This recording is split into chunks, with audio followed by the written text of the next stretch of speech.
Hello, BIAFRANs. Good evening, everybody. I want to welcome you to our scheduled program this evening. And this evening, I'll be bringing you not as planned, but there was a little change in plans. But I'll be bringing you a little of our agricultural program with Dr. Chinedu Agbodike, who will be joining us in a while. And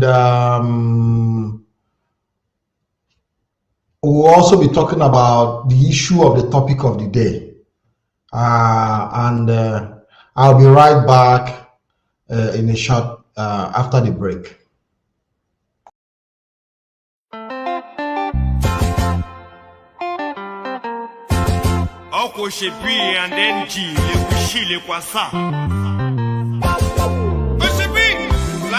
And then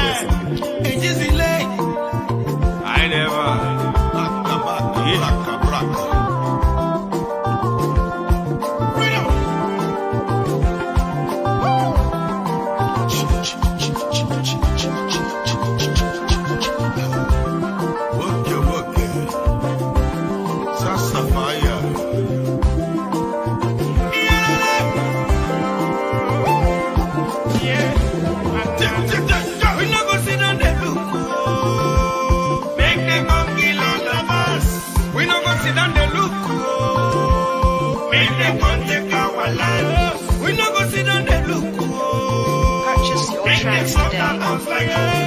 We not gonna sit down the look. Make them go pull our girls. Everybody, we rise up. We no fighting, we just love. No be so. No be so. We gonna share every day. People just go. For family was white part Fulanis.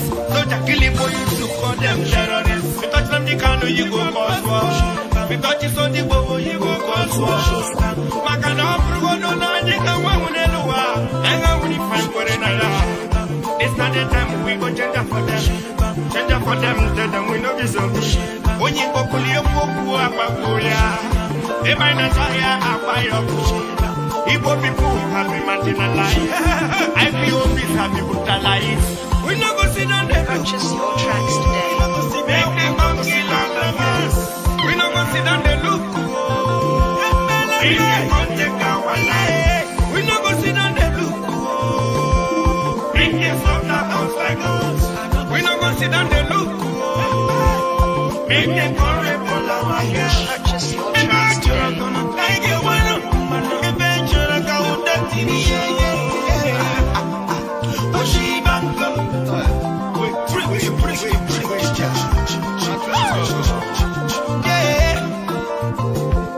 Instead of up, they take us down. Instead of right, they take us left. Buru the change. They promise to change, but we don't see the change. Why you not let BIAFRA go? Are you not tired of killing them? There's not the time we go tender for them. Tender for them, tell them we don't be zombie. We not go sit down there. Make them go kill all of us. We not go sit down there. Make them go take our wallet. We not go sit down there. Make them go the house like us. We not go sit down there. Make them go rape all our girls.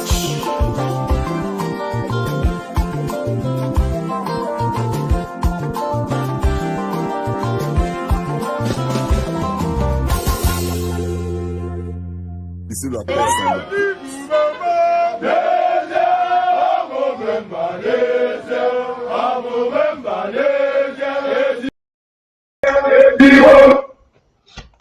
Hello guys, good evening everybody. I want to welcome you. A lot of people have been asking me for a very long time about the Professor Chinedu Agbodike, who have taken our people through a lot of process of training. For a long time, we have been in touch with him as well. And this evening, I said I want to bring him briefly to talk to us and give us briefing on the journey so far. In fact, it's not as planned, Though I promised him he was going to come on this program this evening, but not as planned. But all the same, he's here with us. And I want to talk to Professor Chinedu Agbodike. Hello, Professor. Good evening. Prof, are you there?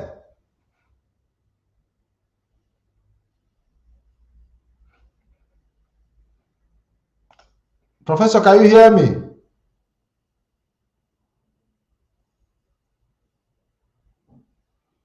I don't know what the problem is. Professor is with us live, but he's not communicating. Professor, please stop muting yourself. You keep muting yourself. I understand that this is a new application. This is a new transmission application. It's not the usual one we use. So I understand that it might give you some difficulties. But stop muting yourself. Try to talk to us. I don't know if you're having network issues. Your video is not coming out. It's dark on your end. I wish you can hear me. Yeah, Professor is live with us. Let's see if he can sort himself out. While he sorts himself out, we'll see how we can bring him back. I want to welcome each and every one of us. Earlier today, I made a very, very, very short video of about 23 minutes where I gave some warning to people who come to my Facebook page to tell me to remain focused. And I talked to them. I told them, don't come to tutor me on my Facebook page. And I sent out that warning, and I believe that the message has been gotten. So I also promised I'll be coming this evening with Mazi Solomon Peter to talk more about the amnesty and political solution. And I know that later Mazi Solomon will be joining us. But I'm trying to see if I can get in touch with Professor Chinedu Agbodike, who happens to be live with us, but I think he's having problem with his connection. And I wish to take a short break, and I will be back once again. Please stay tuned.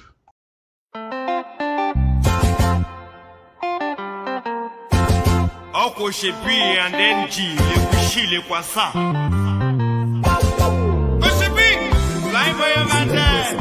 It is delayed. I never.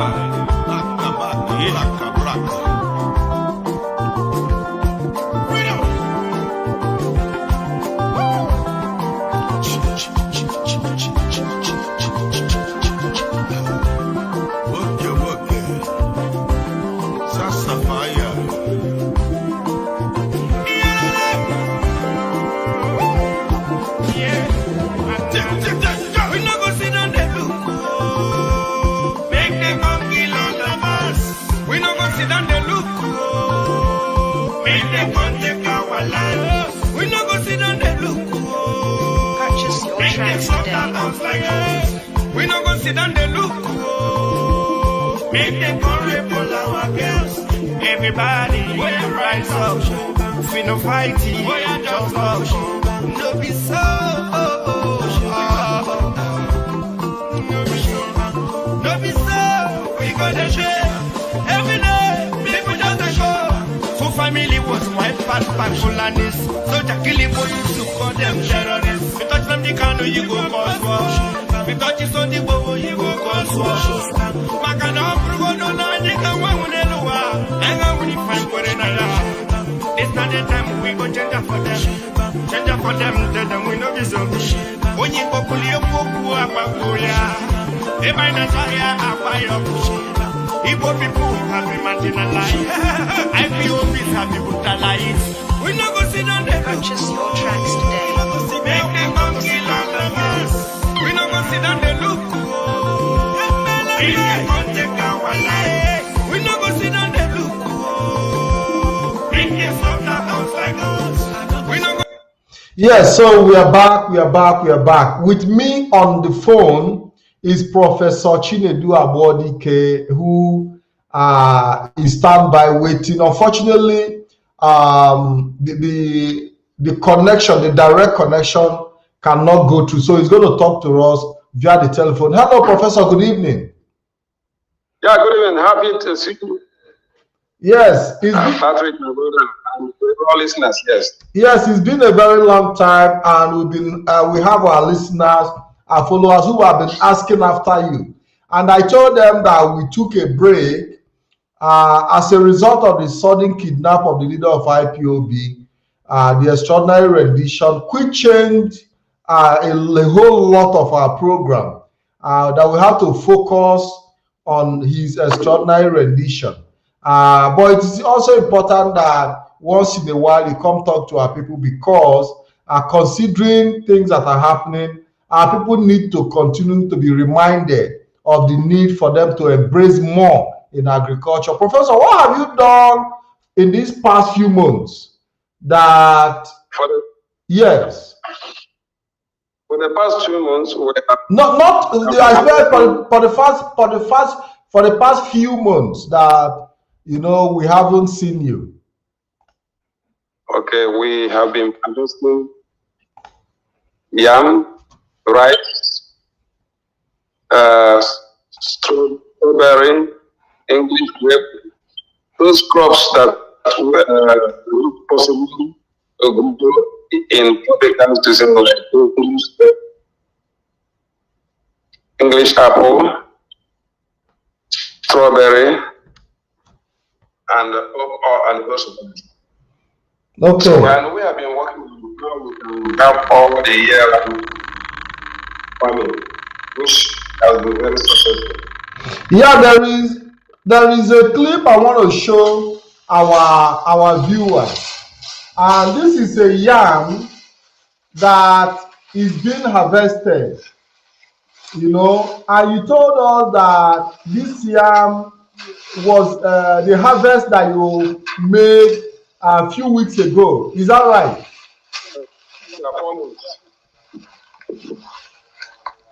It means we can harvest 3 times a year. Okay. We plan to empty 50 kg bags. So people are beginning to people are beginning to harvest, which means that our effort in educating our people over agriculture is yielding results, because I can see young people are harvesting and from the bags. Yes. Planting in the bag, getting 15 years ago. Okay. We reduce the cost of farming, we reduce the cost of weeding, we reduce the cost of inside this land. In a plot of land, we plant 1,000 yams. So we can reduce the cost of everything. And we can also plant anything inside land bag or empty 50 kg. We also plant Irish potato, yam, all the vegetables of food inside empty 50 kg or less. So this time we can farm whether we have land or not. That's exactly what we have achieved. So farming has become easy, and people can now make more money whether they have land. And what we're saying is that actually this only one yam is be able to plant 4,000 yams, people multiplying the yam using silicone, warm urine, and water. So we water it once every 2 days inside the empty bag. Whether dry season or not. Yeah, that's not successful. So, but Prof, for what we see here, the bag is being emptied, and everything is taken out. How do you now go back to our tradition of producing yam seed? Because I remember growing up, we used to farm.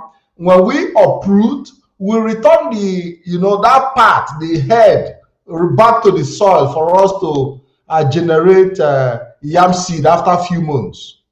How do you now reconcile with a generation of a yam seed in this case? Now we want to make farming simpler, easier, and cheaper, with less use of the land. So the old system takes 7 months for you to do. But this system takes only 4 months. In other words, we can harvest yam 3 times a year. Most of the yam we use here, we import them from our land, which is not our forefathers used to have yam bank. Now we have restored. We can now have yam bank everywhere. So every other crop, including our rice and everything, we can work on and be done with empty that cheaper, with higher quality and organic, 100% organic.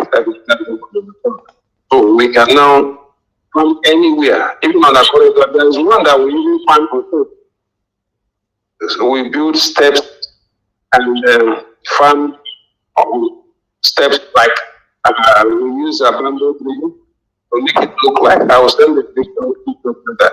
Now we use that to make sure that even if you have only 10 by 10, you can farm and sell and make money. Not only make money, you can feed your family, you can also feed others. This way we can be sure food will not be a problem for our region. Okay. Prof, I know that you are doing a great job. Some of our people have actually returned from the diaspora, and just because of your enlightenment and how you have been able to convince them to return home to, start up gradually. And today we've seen some people who contacted me that they were going home to meet you. In terms of training, what have you been able to achieve? Because we know that you go from place to place, also training, even as far as Abuja, Lagos, and places. Yes, what we've been able to do is to provide job for the youth, reduce crime rate, and make laziness of the party. We also made them understand that farming is a lucrative business, and it is not the need of land. You can farm at a very small and with less labor, less stress. Well, we can make the youth be more useful, employed in the farms or in processing or marketing. Whatever, we have those who are serving as drivers, those who are serving as marketers, those who are serving as processors, and we have those who are just farmers directly. So in both animal husbandry and crops, we have been able to develop a business that can employ over 20 million youth. Now, if we are gainfully employed, we don't need for crime. There will be no need for looking for greener pastures. There will be no need for, and it is done in a very cheap, very not expensive. So we find out that we don't even need 1 million, we use 10, 20,000 to start the business of farming. And when we find out that we can make everybody come into the farm. Most of them are abroad, because I was there, we used to spend money to their parents, $1,500 for their support. These monies are used for whatever they want. But if you employ it in the farm, it will become an investment. That is exactly what we have told them. Put the eyes to business and which is actually our tradition. So we will be able to create market, both national and international market. And that's where we were able to have friends from many countries. And these countries will become their allies. But you need us to be able to feed their population. These are the things that one of the things I can enumerate this month, but again, also it fostered unity. Because the communities, the lands have been followed for 40, 30, 50 years. These lands now are being used, and those when the criminals are hiring to attack our people, we have taken over those bushes and we are farming there. This is exactly what we have started. We can protect our farms. I want to show you that with natural means. In that way, we can assure those who are afraid that we cannot be attacked by anyone because we have our natural means of protecting against animals, rodents, and whatever. So we don't actually use anything artificial. We don't even import anything. Our machines are fabricated here. Yeah, so to increase technological, people will become more interested in because if this is in their character and their gifts, in their talents and whatever they have, so that they will not be frustrated. The generation, the youths are frustrated, but now we are giving them hope. People who are producing various machines, we're not going to go to China and other countries to import them. Now, these machines are being out. We get the machines from abroad, we dismantle them, we refurbish them here. We refurbish them and produce the same prototype here. We did this during the BIAFRA war. So what is wrong with doing it here again? Most of the youths are perishing because they have talents and nobody can help them with that. And there is no way to even market what they have done. 2 billions of them. And so what we do to them, we are giving them opportunity to exhibit or to earn with their talent. So many things I can enumerate. This farm has exposed us. It has exposed us to be able to feed ourselves, to eat organic food. It has exposed us to be able to research on health, on herbal treatment. So we can now afford to treat ourselves of the diseases, especially terminal diseases like cancer, diabetes, and the rest of them. We are feeling this used to be self-reliant. This is exactly what I can say now, but there's much more that meet the eye. Thank you very much, Professor. It's my pleasure to have you this evening. And we hope that you will be coming back soon when we're going to host you live in our program. And I hope you join us. So, and we also hope that the leader of indigenous people of Biafra, Mazi Nnamdi Kanu, will be free soon, so that we'll be able to return fully back to our daily or weekly activities, as the case may be. Thank you, Professor Chinedu Agbodike, for being part of this program this evening. Thank you very much. That was Professor Chinedu Agbodike on the line. You all know Professor Chinedu Agbodike, who have made enormous contribution in educating and enlightening our people to embrace agriculture and continue on the path of economic growth. And we've been able to make a whole lot of progress within a very short period of time, where we actually gave some sort of training, encouragement, informations, tips on how you can actually go into agriculture. Also make Professor Chinedu Agbodike have also been able to make provision of land for those who find it difficult to acquire land and for free. And he's been able to assist them in achieving their dream. And we want to say thank you, Professor, for being here this evening.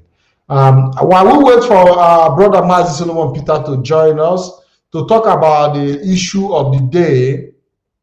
We'll be taking another 30 minutes roughly to talk about the issue of the day. While we wait for Mazi Solomon to join us, we'll be going on a short break.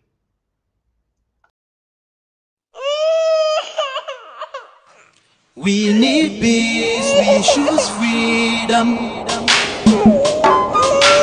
We need peace, we choose freedom.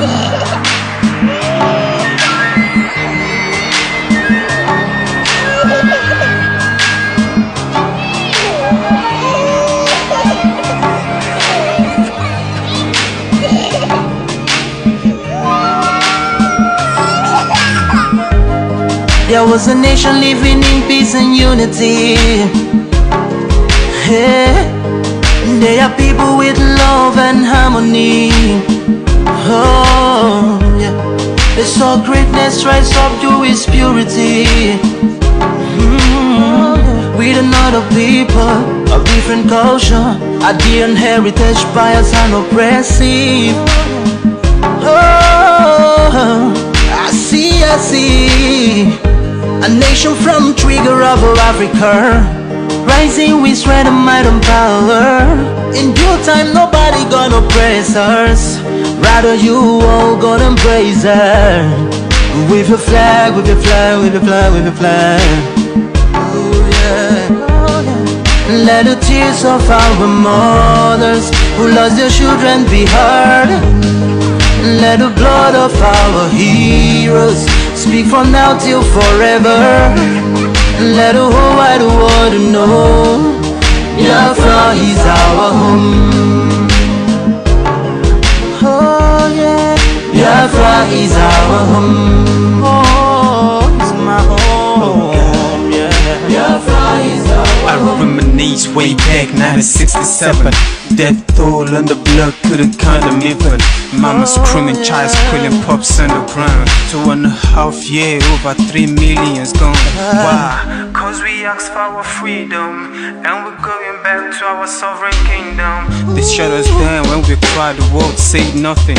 Sitting back in the crib, watching our suffering. Should I talk about the planes dropping shells like rain? Suka had the first taste of a hero's blood. Abagana Zobunigwe was stronger than flood, but the juke is too strong and fought them off on the chart. Thought the bloodshed's gone, then it came again. 216 and the massacre, it started again. So bloody name, I couldn't cry tears. Blood dripping down my eyes, water in my vein. We died trying to fight the cause and we're trying to break him. It's our freedom, but the world was against us. Wave your flag over Africa. Welcome people of Biafra.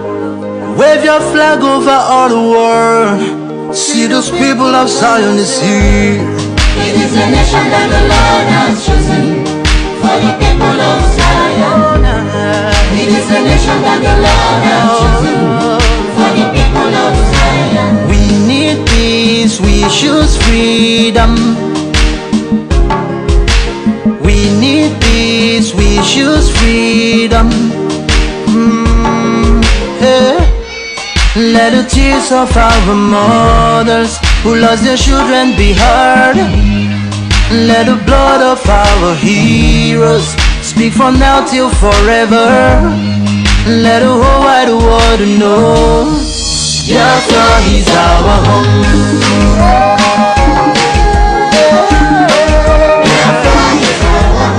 I see the rising sun from Africa. Oh, this is a sign of victory. Oh, yeah. I see future in Africa. Oh yeah, people of Biafra. See light shining on the world. Oh yeah.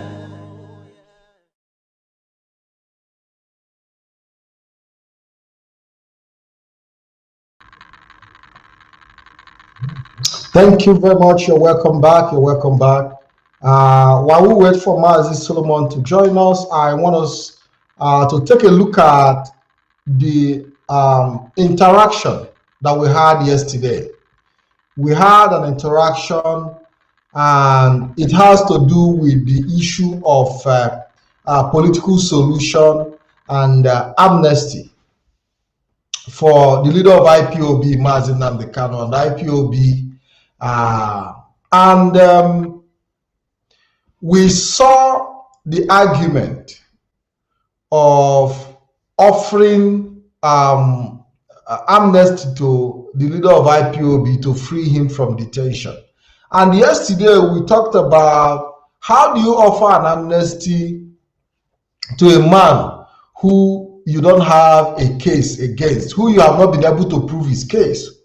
We had this debate yesterday. I took a position, and some other people also took their own position. Some other people took their own position from a different perspective. And that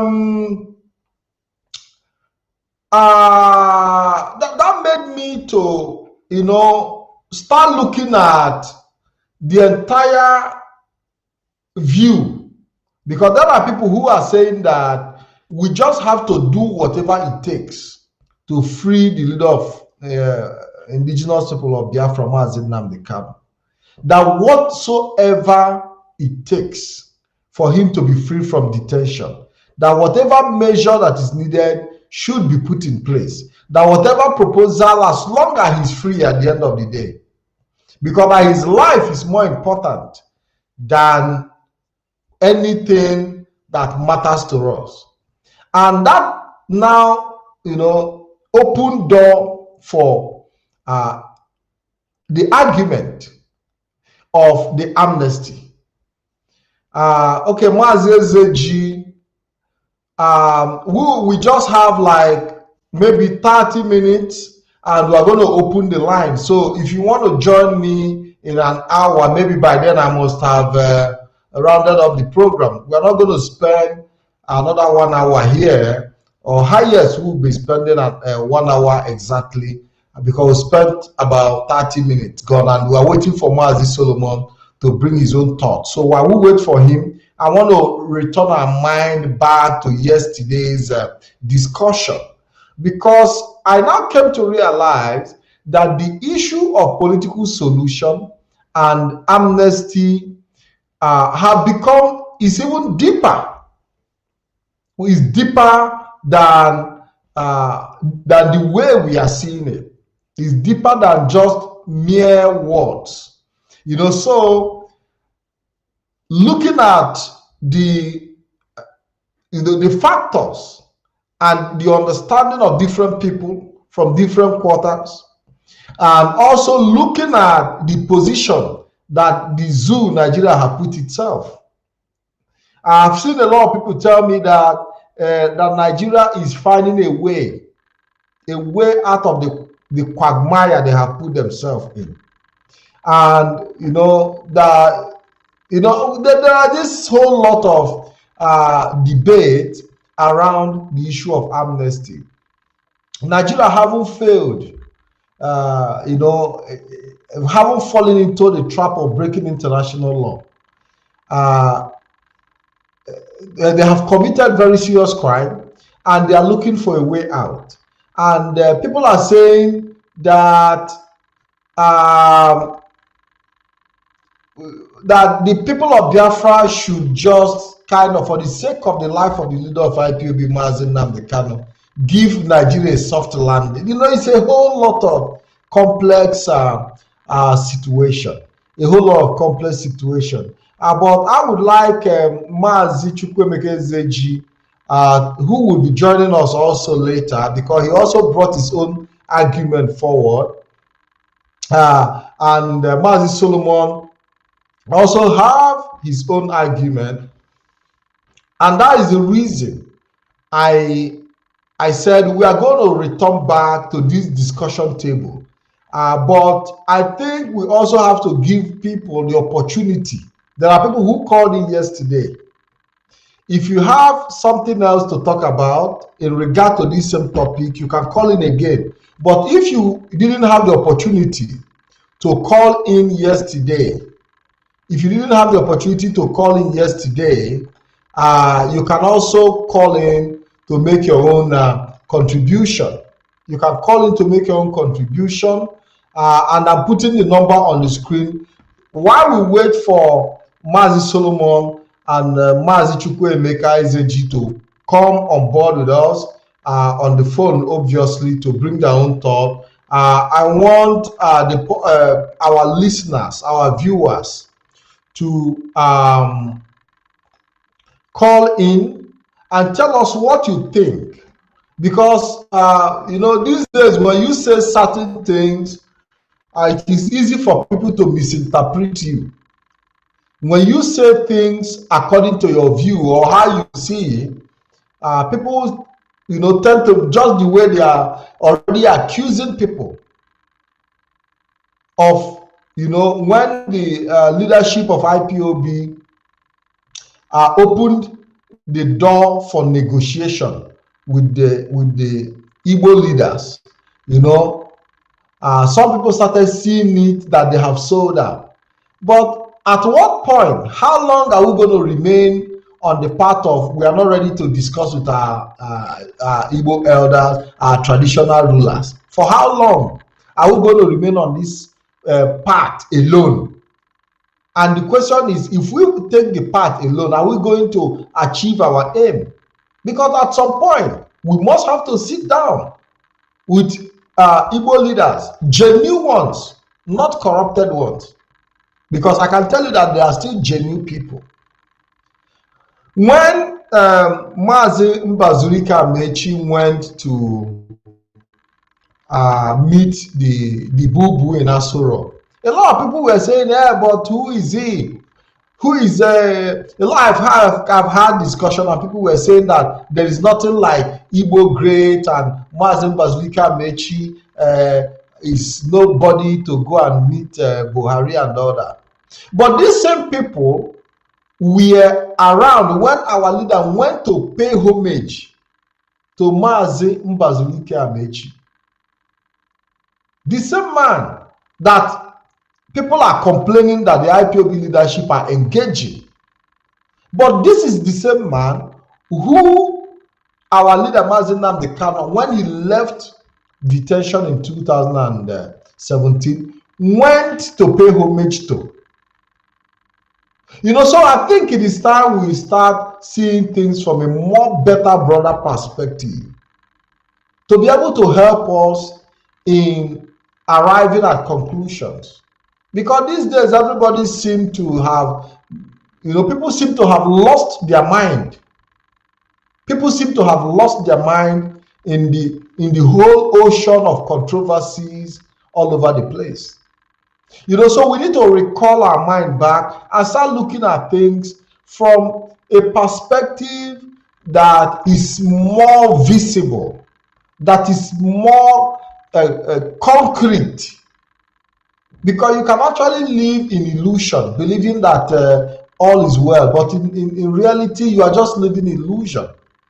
So rather than living in illusion, it is important for us to understand that everything has got its own time. And when time for whatever stage that we get to, we must attend to the need to be able to continue gaining the ground and maintain the ground that we have already gained.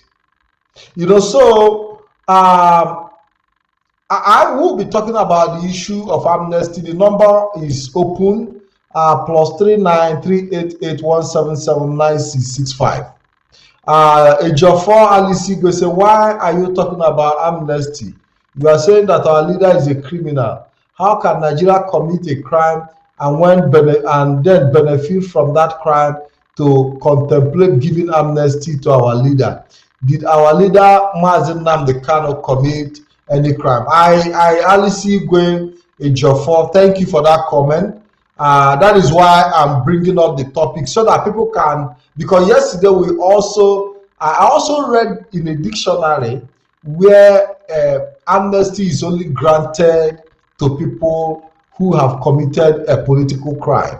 And Alice Igwe's comment here also buttressed my position as I yesterday when I was saying, how can you give an amnesty to a man you cannot even prove his case? How can you give an amnesty to a man who you cannot prove his case, which you have admitted that you cannot prove his case? And yesterday we played a clip of Falana where he made his argument. And I would like us to replay that clip again so that we'll be able to understand. And there is something that he said that we didn't even give attention to. There is something that he said that we didn't give attention to, even though we were in the same direction, but we are not able to pick that exact point. There is something that he said that we, of course, talking about referendum, we were holding our hand on referendum, but indirectly there is something he said that we must pay attention to. I want us to take this clip again. Igbo leaders met with President Buhari a few days ago, and the main subject of discussion was the need to find a political solution to the continued trial of Nnamdi Kanu, leader of the indigenous peoples of Biafra. And the president said, well, he will look into the request. But in any case, he would not want to interfere with the judiciary or violate the principle of separation of power. But can the president take a decision within the purview of Section 174 by directing the Attorney General of the Federation to enter a nolle prosequi? Well, thank you very much. You will recall that a couple of weeks back, the Attorney General of the Federation, Mr. Abubakar Malami, did indicate that the cases of Nnamdi Kanu and Sunday Adeyemo Sunday Igboho might be resolved politically. In the case of Kanu, frankly speaking, the charges can hardly be proved. One of the counts is sedition. Sedition was pronounced illegal and unconstitutional in 1983 in the case of Arthur Nwankwo and the state.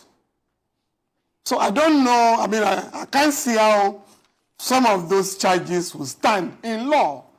So the choice before the government is to have this matter resolved politically. In the case of Sunday Igboho, the government has not filed a request in the Benin court for his extradition. So I believe the government is also taking its time to resolve this matter politically. More so that the High Court in Oyo State has said that organizing rallies to demand for demand for self-determination is not illegal under our law. So I believe the government has no choice but to resolve these matters politically. Also, that the IPOB could be said to have extended the only branch to the government with respect to the gubernatorial election just concluded in Anambra State.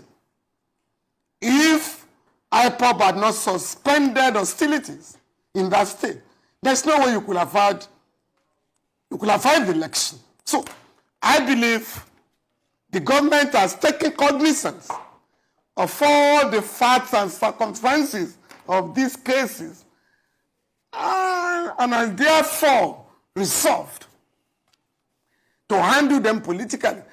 With respect to Section 174, the Attorney General does not need to take instructions from the President having regard to the state of the law. The Constitution has empowered him to discontinue any case at any state in the public interest. And this case suggests that the government has to intervene. If the Attorney General does not even exercise his powers, the President can, under Section 175 of the Constitution, grant amnesty. And that has happened before. I defended Henry Oka, who was charged. I think it was a 62 count charge. We raised a plenary objection against 59 of the 62 count charge. We won. The remaining 3, we also raised an objection. It was at that stage that the late President Umaru Yar'Adua asked for political resolution. And so that was how we resolved that case. And the guy, Henry Oka, was quite influential among the militants. So he was the one that went from one camp to the other to preach, peace. And that was how the Niger Delta militants decided to give peace a chance. I believe if the same approach is adopted by the government this time, we also can have the restoration of law and order in the southeast, in the southwest. But the government must be ready to engage and look at the circumstances that led these young people to declare a war against the neo-colonial state of Nigeria. So that's my own position on the matter. So the government. Beautiful. That is where the point that we didn't take home yesterday. And on that note, I want to bring Mazi Solomon Peter to join us. Hello, Mazi. Good evening and welcome to the program. Thank you so much, Mazi Patrick. Good morning from my end here. I bring greeting to Biafran all over the world, all hail Biafra. I thank you, all lovers of freedoms and all lovers of Mazi Nnamdi Kanu, haters of Mazi Nnamdi Kanu. So we are here to bring the gospel of Chukwu Okike Abiama to the universe and to ensure them and bring to their notice that we are here to restore Biafra. And we are here to tell all man all the truth that they require to know from us in order to restore Biafra. And there is nothing that will stop us from achieving that. So I thank you so much, Mazi Patrick, for bringing me into this very program. I was joining this very program and I want to beg everyone who are in this platform at this very moment, please can you help us to share this very program because it's very, very important. I was following on the background yesterday when this program comes up about Mazi Pat coming to analyze to Biafrans and to the lovers of freedom as to regard to what the lawyer, the respected lawyer in Nigeria is saying here about amnesty. So, and I enjoy the program, and I must remind everyone that these are intellectually based. It's not a kind of debate or talk that revolves around layman understanding. It is a very high intellectual base what the lawyer is saying here, and it takes people who are very learned, intelligent, articulative to understand the lawyer, to understand what the lawyer is saying here, and the kind of opinion that so many other people also have raised as to regard to amnesty or unconditional release of our leader. I think this should be the talk of the hour at this very moment, because the release of our leader is must. Our leader coming out from the DSS dungeon is must. So let us go around this very topic this time. And I want to also put my own opinion as to regard to the topic of amnesty. Number one, the amnesty that the reputed lawyer from Nigeria is talking here in Arise TV is not a kind of amnesty, the one that you just have the definitions from the dictionary. These are political tone. These are the kind of amnesty that have his own colorations in the law, in the court of law. These are the kind of amnesty that can always be debated or always be used as a political solution, by government. And let me describe it here, how this amnesty and why people in this level of intellectualities mentioning about amnesty, because I had people saying, is our leader a criminal? Why are they giving him, why are they talking about amnesty and all that? Now, when you come to that very point, when the government has to grant amnesty to an individual, see how it happens. If the government accuse you of something, if government said you are a criminal, though the competent the competent court of law has not pronounced you a criminal, in the front of the law, in the eyes of the law, you are still innocent. You are innocent, but you are an accused. You are innocent of whatever that you are being accused of. You are still an innocent, but at the same time, you are accused. So when the government accused you and the government said you are a terrorist, or government said you are a thief, that means that they have put barrier in having any negotiation. They have put barrier in having you in a round table for any discussion. Government can never say accuse somebody that he is a thief, and at the same time they are negotiating with that person. At the same time they are sitting in a round table with that very person. So government cannot say you are a terrorist, then at the same time they are sitting in a round table in negotiation with you. It can never happen. So whenever that government accuse you of anything, whenever the government or sovereign state accuse you of anything, you are an accused. You are an accused person.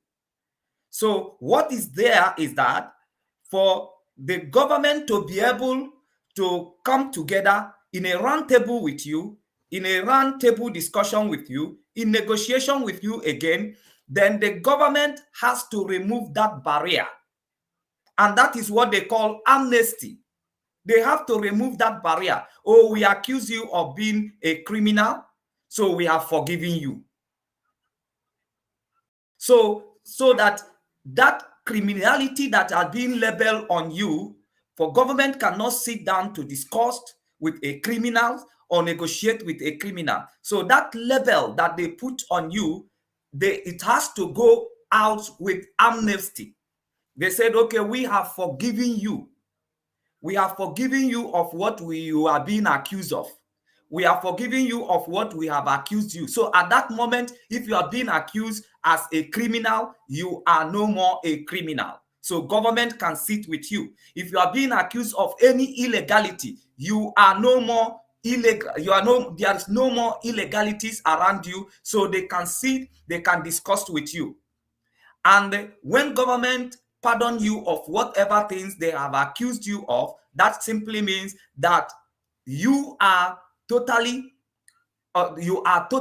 free of any accusations that they level against you. So you are no more whatever they said that you are. So you have all the rights that the citizens have in that very country. All your rights in that very country, you can access them. So you can call government in a round table. You can sit with government in a round table. You can pursue your right in that very country. So these are the things that the lawyer is trying to project here. Not that they have convicted Mazi Nnamdi Kanu, or they can be able to convince him in the court in Nigeria, in Nigeria court system. Because even when the lawyer was here analyzing, he's trying to let you understand that even the count charges that are level against Mazi Nnamdi Kanu cannot even be proven in the court. But that does not mean that Nigeria are not accusing Mazi Nnamdi Kanu. For the matter of fact, They went to court and they have the court fiat order, and they labeled IPOP a terrorist group, and the tag is still on, despite that is being challenged. So these are exactly what is happening. So it's not only people who are convened in the court that are being given amnesty. It's a political solution. It is a political tone, because the government cannot sit with person that they say that they are accused to be a criminal in a roundtable discussion. They cannot. So these are the things that makes the people who are raising this, here, actually, we are not saying that what we needed from Nigeria is amnesty. We are not appealing for amnesty. We are not begging for amnesty, because there is no offense. Mazi Nnamdi Kanu have not committed for offense, but we, the IPOP family, have not committed any offense.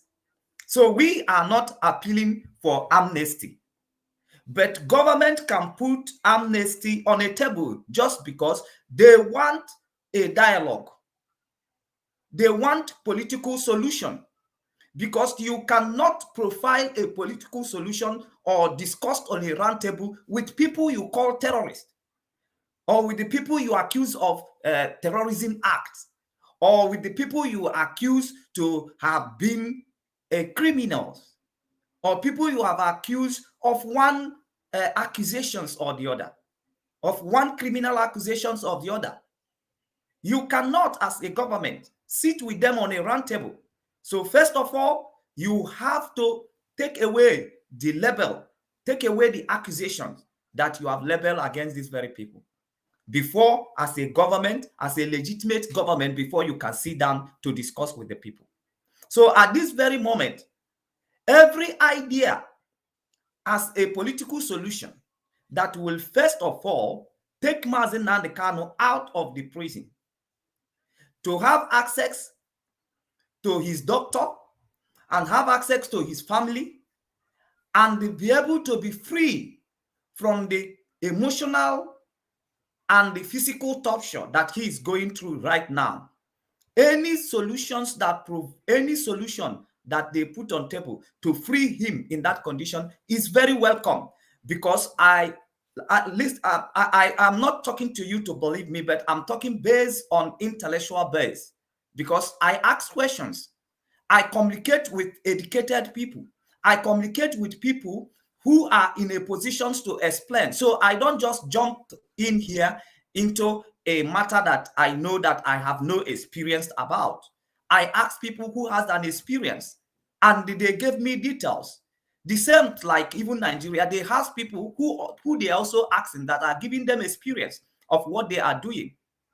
Now, I want to make Biafran to understand that at this very moment, Biafran struggle is not at stake. Biafran struggle is not at stake. For a matter of fact, we are here to restore Biafra. And there's no way Nigerian government can arrest all of us. There is no way they can even kill all of us. There is no way. They have killed a lot of us. 1966 to 1970, the estimated people killed was 5 million. And after killing 5 million, and they stabbed the children to death. After that, people in this generation still rise up.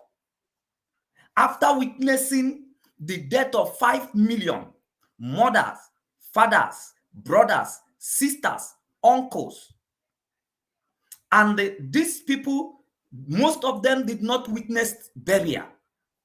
Most of them were buried in a very shallow grave. It was a heart-tearing and a heart-breaking circumstances, a genocide committed against the Biafran people. But even before the war was declared, so many of our people lost their life in a very miserable way in all the state of Nigeria. In all the state of Nigeria, where women who are pregnant their womb were open, and the baby in the womb were taken out and slaughtered. Where people are thrown into dig wells and they cry until they give up the ghost. Where peoples are bundled and set on fire. So many miserable deaths. So after all this torture, the killings still continue because all our lands are occupied by Nigerian army. Even after the war, they goes on in our villages, raping our women, under gunpoint. It is a terrible situation that people pass. But after all these things and what we are passing presently, still people have risen and still asking for Biafran nation, still asking to restore Biafra. So it's not something anybody can stop. It's by killing us. It's not something anybody can stop by talking against us or by sabotaging us. This is an ideology, and it can never be stopped by gun and bullet. It can never even stop by intimidation. Our minds are made up that our destinations in this struggle is restoration of Biafra. And it does not matter how long it takes us to achieve that. You discover that every year, our people are coming into adult age and they are joining. Even though people who started the struggle are getting weaker and getting older, new people are picking up, asking questions. They are busy asking questions. So I want everybody to key in, share these very programs, because the comment that I want to make is very, very important. Very, very important. Very, very important. The struggle of Biafra has come to the level of intellectuality. It's no more a struggle for ignorance. It's no more a struggle for an ignorant people. It has already attracted attention. Our struggle has attracted attention. It's no more something nampuke or something It's no more something that we are doing in a local in a local gathering. It has exceeded. People are asking questions, and we are explaining everything to them. It has come to the level where our brain and our reasoning has to be 100% involved. That before we take any actions, before we say anything, we must come to the level of intellectuality. It's no more something you are doing in your mother's Mbuke or in Obi. No, we are already outside. The world is watching us. And they are watching us all the step, all the way. They are watching our determinations. They are watching our level of understanding, resilience. They are watching everything about us. So the struggle is at the level of intellectuality. Before you started talking, discussing, analyzing, or even start insulting intellectuals, please ask questions. Ask questions. Discuss it. Discuss it around you before you can come to public and begin to make mess of yourself. Very, very important. Now, as I said, people should share this very program. The things that I want to say is that the struggle for Biafra is not at stake at this moment. The struggle for this Biafra is not at stake. Don't bother about the people who are coming on the media ranting, trying to cause problem. I want to give you one instance. Have you listened to the denial of the military over what happened at our mama? Have you listened to their denial?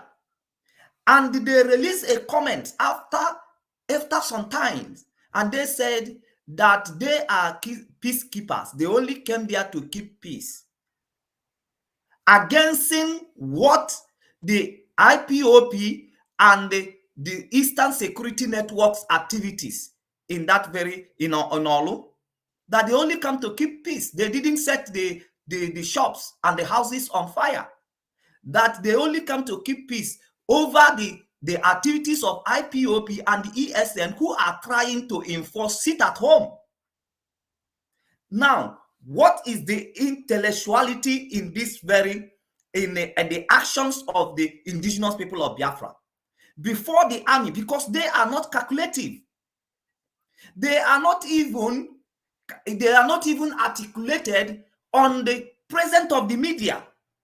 That before they could make that very claim, that IPOP leadership has come openly with their press release to says that they have suspended Monday sit at home. So if IPOP leadership has suspended the Monday sit at home, how can they enforce something that they have suspended? People on their own decide to sit at home. How can it now be that the same people who suspend sit at home are enforcing sit at home? Do you see how stupid they are in the presence of media? And when you watch at media, you see people mocking them. You see people laughing at them. Because we are no more kids in this very struggle. We have stepped ahead. We have 100 million steps ahead in the way we portray ourselves before international community, before the local community, and before media. We are more strategic than them. So when people saw this, their denial, it becomes laughable. Does it mean that these people are not aware of what is happening in their environment? Does it mean that these people are not aware of the presence of the media as to regard to sit at home? You see, they become stupid. And who make them look stupid? Because of the smart stand that the leadership of IPOP took over sit at home, because they understood how Nigerian militaries and how Nigerians militaries behave. They are aware that actually in this sit at home, they are going to take advantage to commit a crime, and it has becomes a norm. It has becomes a tradition that after they have committed their crime, then it's convenient for them to just come out and say it is IPOP. And in the media, they are laughing at them. That they have been hearing this story all the time. After they have committed their crime, they will just look at the rag to wipe their hands. IPOP. And the IPOP has been very watchful, monitoring their activities, monitoring their strategies, and making sure that they did not have that chance in the presence of media. So you know why IPOP leadership is taking their stand and making it very clear. Not that they are not in support of Olo people sitting at home in solidarity with Mazi Nnamdi Kanu. They are, IPOP leadership are with our people in whatever they decide on their own to do in solidarity. But in the presence of the media, they must make their stand to be very clear, because that is where the movements are being targeted. Remember, why they are targeting IPOP at this very moment is because they are the only strong voice. They are only strong movement. They are the only strong organizations that are fighting, representing Biafrans at this very moment.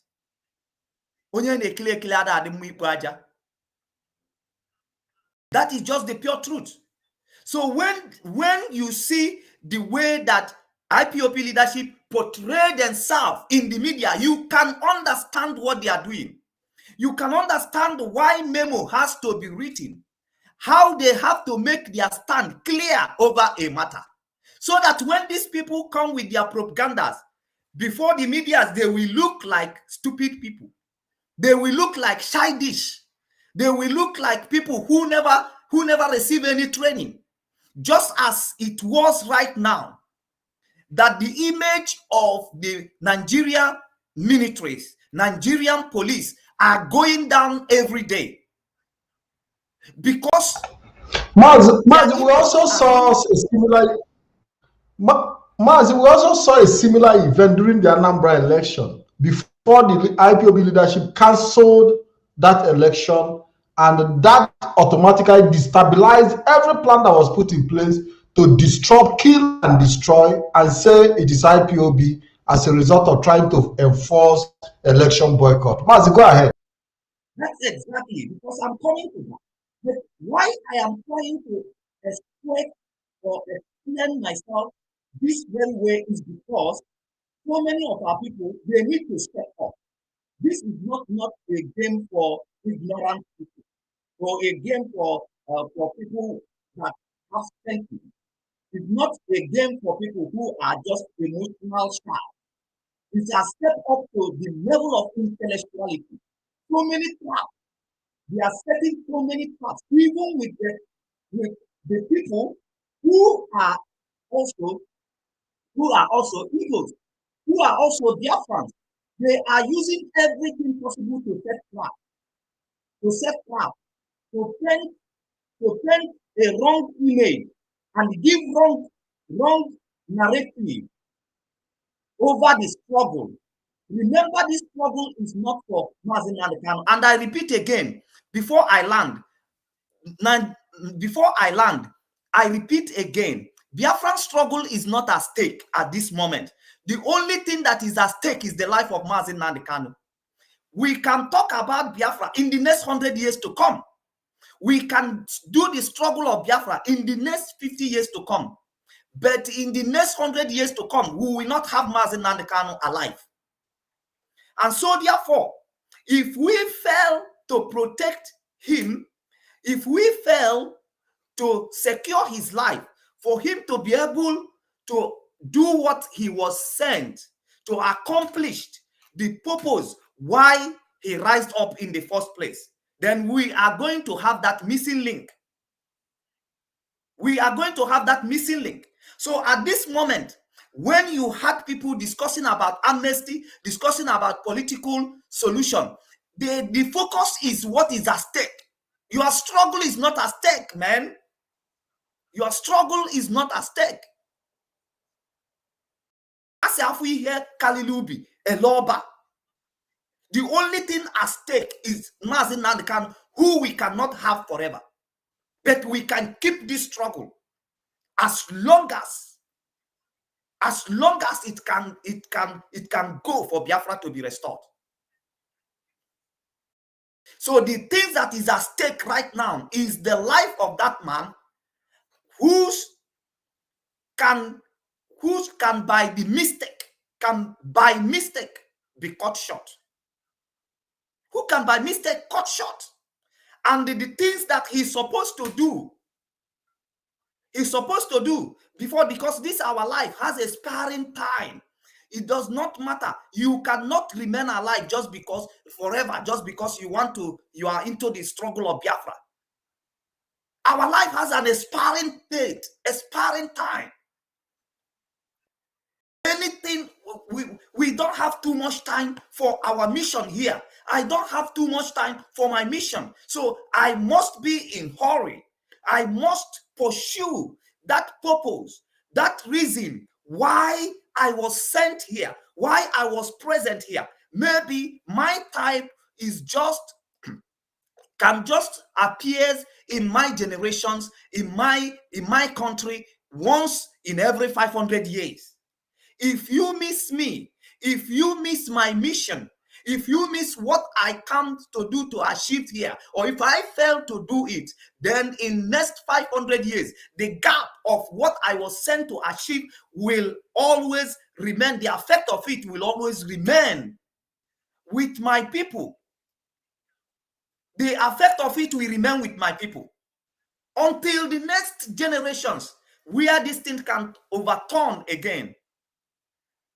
So the life of Mazi Nnamdi Kanu is a gift to our generation and a gift to Biafran struggle. So therefore, his life is what is at stake at this moment. We are not fighting for him because he's going to remain forever. That maybe if we release him from prison, then he's not going to die. No, everybody will die. Everybody will die. But before then, imagine if your father have died before marrying your mother. Will you be present today? Will you be present? Somebody protects the life of your father, the life of your mother, to the point when he met with your father or met with your mother, to be able to conceive and have you. If their life has cut short, if they have died at the point of giving birth, if they have died at the point of being at the point of being a teenager, could you have been born? That very purpose for you to be here could have been shattered. Could have been shattered. So somebody has to protect your parents in their teenagers, defend them to the point where they can be able to get married, and you are present here to talk about Biafra. If the life of those people were tampered, then the purpose of having you here could have not been there. So the only thing at stake at this very moment is not ESN. What is at stake at this moment is not the struggle for Biafra. What is at stake at this very moment is not IPOP family. It's not the leadership of IPOP. What is at stake at this very moment is not even your positions as a principal officer. For some of you who are struggling for power, what is at stake at this very moment is not you are taking over from DOS and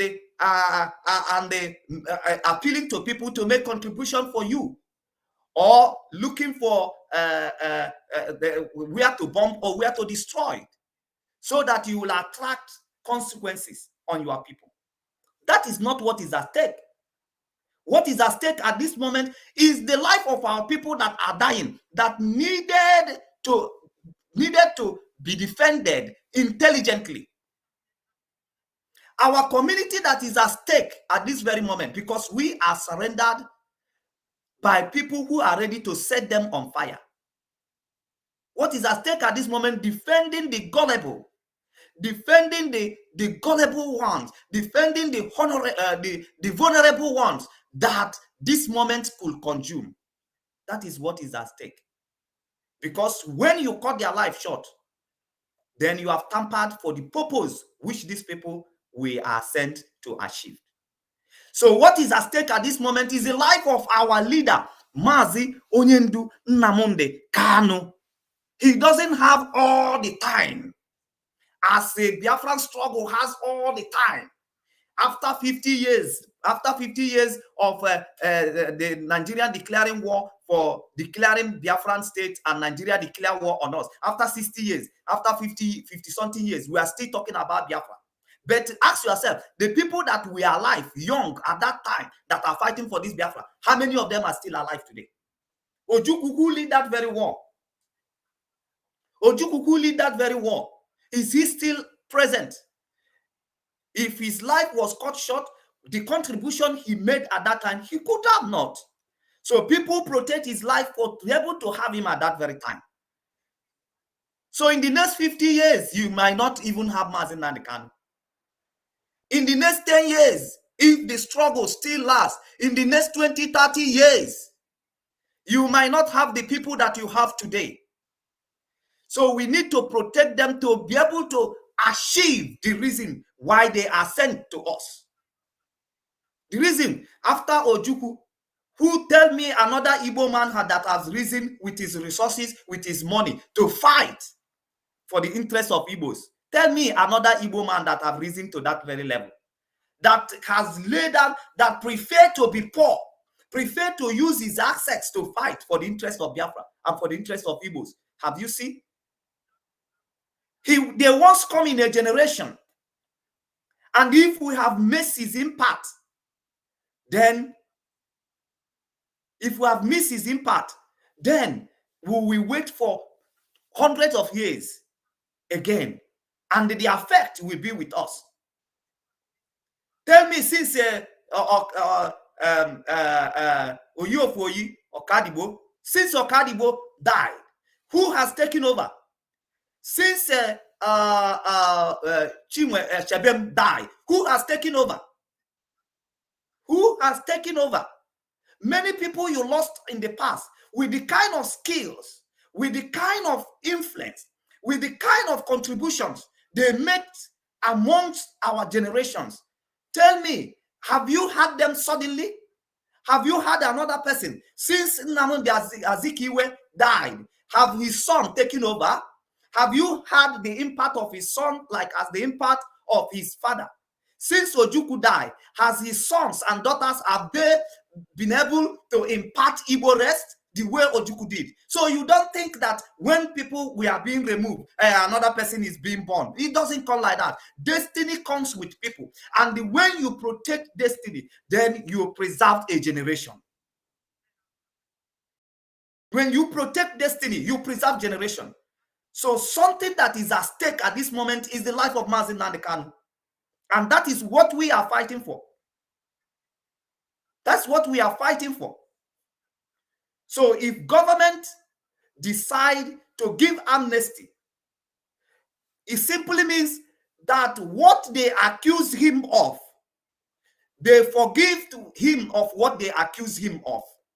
It does not mean they have convicted him of what he was accused, that the court, the competent court of law has convinced him of what he's been accused. But the state has the power. That's why in this intellectual debate of the lawyer, he was mentioning the Attorney General of Nigeria, and the president. They have the power through the law to perform such a pardon or to withdraw any case that is in the court of law for the interest of the public. That they should invoke those powers they have. Because there is nothing they will get out of the judiciary. There's nothing they will get out of the court. Already what they are accusing Mazi Nnamdi Kanu, the lawyer have said that it holds no water. It holds no water. So we must allow fair play. We must allow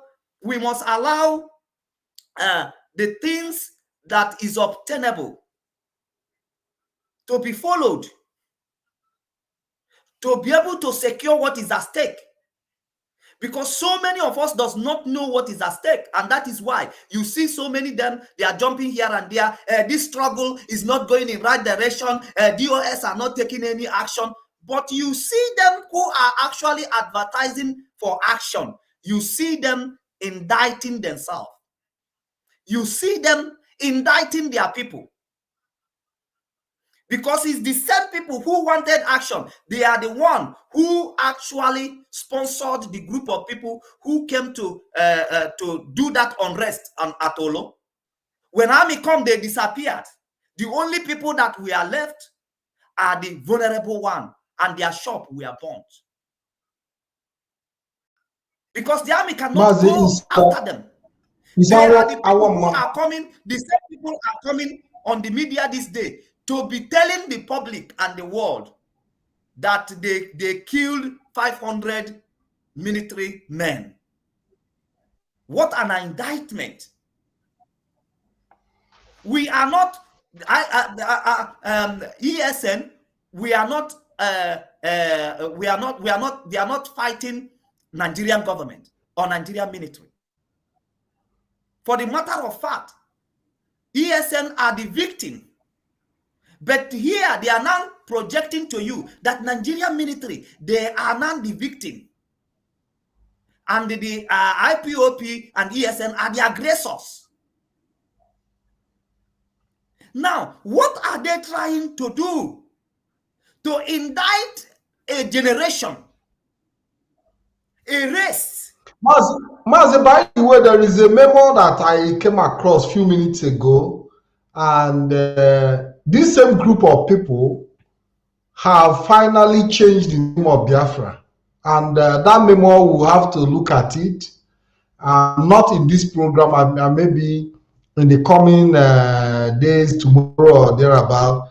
This memo was signed and sealed by these individuals who have been fighting IPOB leadership.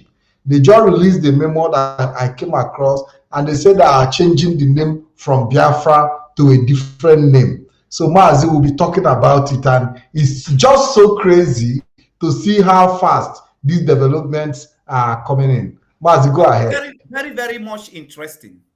Very, very much interesting. You know, the worst enemy you can fight are the unknown enemies, unidentified enemies. That's why when you go to hospital, doctor will try to identify your problem so that the treatment, they can hasten the treatment. But when they are not able to diagnose your problem, it's hard to treat you. So they coming with name is for the best interest of Biafra. So you will know the elements you are dealing with. They answered unknown gunmen. It's very, very easy. That phrase was very, very good for them. Unknown gunmen. Everywhere unknown gunmen. Then when they have name, you will know the people. Very easy to deal with. And that is what we have been encouraging them to take up a name. So we know, instead of you coming to blackmail IPOP, instead of you coming to blackmail people who are genuinely fighting for their people, putting everything in balance, putting the safety of their people, being able to look at the resources that are available to their people and know the best strategies to use over their pursuit. Instead of blackmailing them, it's better you answer the name and the people we know, so that whatever mistakes that comes from your actions, they can be able to put the blame on you. So you can know how far you can go. So when they answer a name, why should I talk about them? Why should I discuss them? They should go ahead with their names. We will always be here to counter their narratives. To counter their narratives. Maz, it's not just Maz, it's not them creating a name. I'm saying that they have said this, they are not saying that the Biafran people, just like they said that Biafrans will reject DOS, they are not saying that we are rejecting the name Biafra and we are adopting a new name. By the time I don't want us to go into this, they said they are rejecting Biafra. Now the same people who said that DOS have been rejected have also come up with a new name to replace it with Biafra. They said that Biafran people are rejecting that the name Biafra is a slave Portuguese name. That the Chukwokika Biama have shown them that the name Biafra. Now we have to look into that memo in depth and be able to draw, because it's going to help us show our people the psychiatric problem that Maz, we have Maz Ezeji. Just hold on. Maz Ezeji, good evening and welcome to the program. Good evening, Mazi Pat and Mazi Solomon.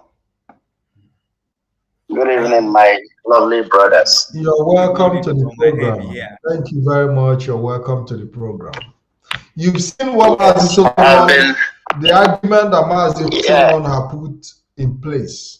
Yes, because you can see me and Mazi Solomon, we are on the same page. Last night when I called, last into your program, I told you that the most important thing now is how our leader is going to come out there. Every other thing, doesn't hold water. Even the restoration of Biafra, like Mazi Solomon, in his infinite wisdom, has stated things very clearly. We have to understand that this struggle now, it has entered into two serious phases. And that two serious phases, one is political and one is spiritual. As Mazi Solomon has, he's been analyzing, even a layman will understand that he is, making 100% correct points. Because, like I said last night, the most important thing is for our leader to come out of that place. We don't care whatever the government of Nigeria, the name they call it, whether it's a political solution, whether it's amnesty, whether it's asylum, whether it's our leader. Oh, we are telling him to get out of DSS custody. We don't even care, whatever they call it. The only important thing now is for our leader to come out that place. You know, they say he who fights and run away lives to fight another day. He must be alive to continue this struggle. Like I clearly stated last night, when he comes out, he's not going to be, you know, it's not about, let's go and... let me not cut you short. You know, we have seen people said that DOS, the IPOB leadership, have compromised. Now, at the end of the day, the issue of compromise, is there any way we can avoid it? The issue of compromise. My brother, please. The only anybody, I have stated it on different platforms. If you see anybody, no matter whomever that person is, will say, oh, DOS, they are not getting it. Oh, DOS, they have compromised. Oh, DOS, they are weak. Oh, DOS, this, or oh, DOS, that. Or they are confused. Why should DOS give order and suspend it? Please, those people, I call them, they are chaffs as far as this struggle is concerned. Because, listen, we have moved from, you know, this agitation has stages, different stages, different stages. Now, like Mazi Solomon rightly stated, we have gotten to a place now whereby the whole world, we mean the whole world, is talking about what? Biafra. Here in British Parliament, in America, in United Nations, in all the international bodies on earth, they are talking about what? Biafra. Which is unlike before. Before our leader was rendition from Kenya into Nigeria, nobody, we are not doing a world agitation or protest all over the whole world. No, we are not doing that. The awareness, you know, has not gotten to the level where it is now. Whereby Nigerian government now, they are on spotlight of the whole world. The Nigerian military, whatever they are doing, the government of the day in Nigeria, the whole world, they committed a crime that is against humanity. How are they going to get out of it? That's the question. Because what they did, whether they like it or not, till tomorrow, there is no law court in the whole Nigeria or in the world that will come and put our leader on trial. That is how can I put it? It's an insult to law and order. It's an insult to judiciary of any nation. It's an insult to anything that has to do with human rights. You cannot go and abduct a citizen of Britain, or even a citizen of Nigeria, or even somebody from a country, go and kidnap the person and carry the person and come and dump in your custody. These are things that even in 1984 they tried it with Omar Diko. Omar Diko was even a political criminal. He's a criminal who stole money from Nigeria. But Nigerian government, they tried to do what? To kidnap him. He was down here in South State Airport. They were caught. And then they brought him down. They did not complete that crime. But because they attempted to do that, do you know how many people that went to jail? Nigeria was sanctioned, for 2 years by Britain. They cut us tied with them for 2 years. So many people went to prison. People were punished. Talk less of this one, they kidnapped a British citizen and brought him into Nigeria, locked him up in DSS custody. Now, the agitation has taken a different shape. What we are talking about now is for our leader to come out there alive. Once he comes out, like I said last night, 2 things he will be talking about. Give us a date for referendum. If they did not give him a date inside here now, if he comes out, the only movement he will be making is a date for referendum. Or if you don't give me so date, I am going to declare Biafra. Because there is Mazi, do you know that? Do you know that even before Mazi? Yeah, Mazi. You understand? Yeah, go ahead, Solomon. Mazi, do you know that before even IPOP can achieve referendum or they can achieve the demand for referendum, do you know that they needed the state pardon over the label that was labeled on them? They need state pardon. That tag need to be removed on IPOP before they can be legitimate again in Nigeria.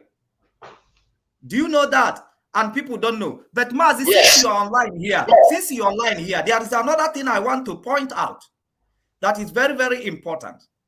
You know, from the earlier stage, people did not understand that the struggle for Biafra is called for responsibility, commitment, and discipline, and the mental toughness.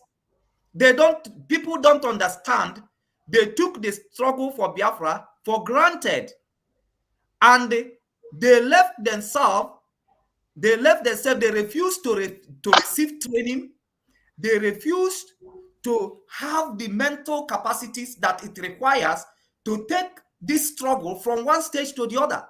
It's just like people who started taking drugs. If you don't do anything responsibly, definitely it will corrupt your system. And at the time when you're supposed to step forward, then you will find wanting.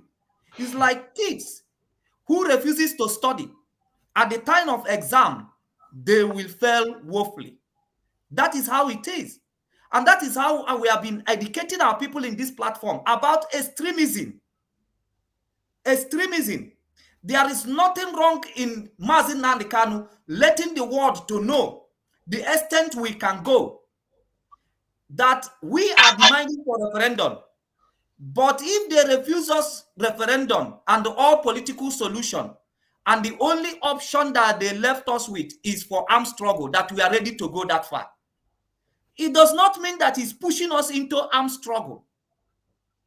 Even if armed struggle will happen in the struggle of Biafra, we have to go through the layers.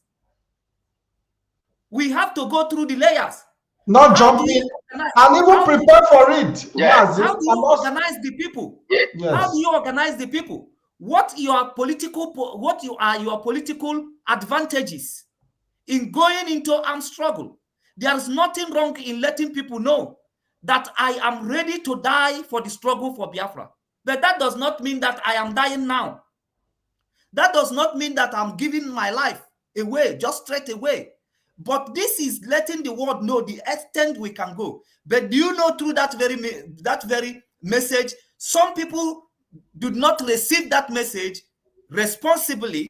So because they failed to receive that message responsibly, they fell out of the way. They become extremists. They become people that you cannot sit down and discuss with.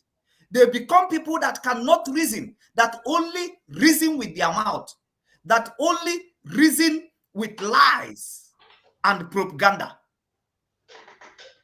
They misunderstood the message of Mazi Nnamdi Kanu and the motivation of Mazi Nnamdi Kanu into this very struggle. Mazi Nnamdi Kanu has controlled this very struggle for years. Even when at the point of falling over, he will revise, he will come down, and then he will begin to feast people. Because if you watch the military training, for some of them who play stupidness, say that they went for military training, maybe I should come to train them. There is time to trash. There is time to retreat. There is time to lie down. There is time to crawl. There is time to keep quiet and not talking.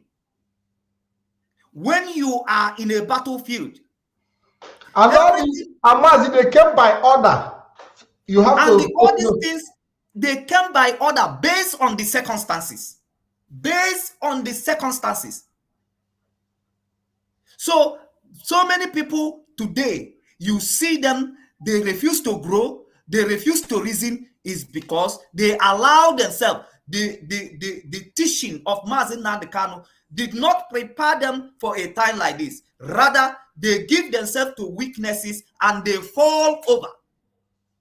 They fall over with that very teaching of Mazi Nnamdi Kanu. They feel like, okay, we get Biafra by just being stupid forever. Then we get Biafra by not giving to reasoning. And because they misunderstood the message, they become extremists. If you see them talk, if you see them boast, everything that comes out from them as today is the crime to commit, the human to kill, the place to burn, the place to destroy, the war to go, the villages to go and burn, people to destroy, people to kill. That is what is coming from them. You listen to the one who live in the same London with you that call himself rabbi. Because I've tried that I will be as matured as I can, but I have seen that the level of stupidities that are being sold out these days requires that you mention people's name. You make reference to them. Very important. Watch that man talk. You know that whatever makes somebody a human has already gone out of his life. No reasoning at all. Even when that man was coming in Radio Biafra to talk, when sometime he's talking, I will call Mazi Pat and say, is people listening to this man, does they feel that he is okay? He always come to make boast. He always come to threaten one person or the other. He always comes to tell who to die and who to live. That is very appalling. And I call back our people at this very moment that we must understand the stage we are. If we look at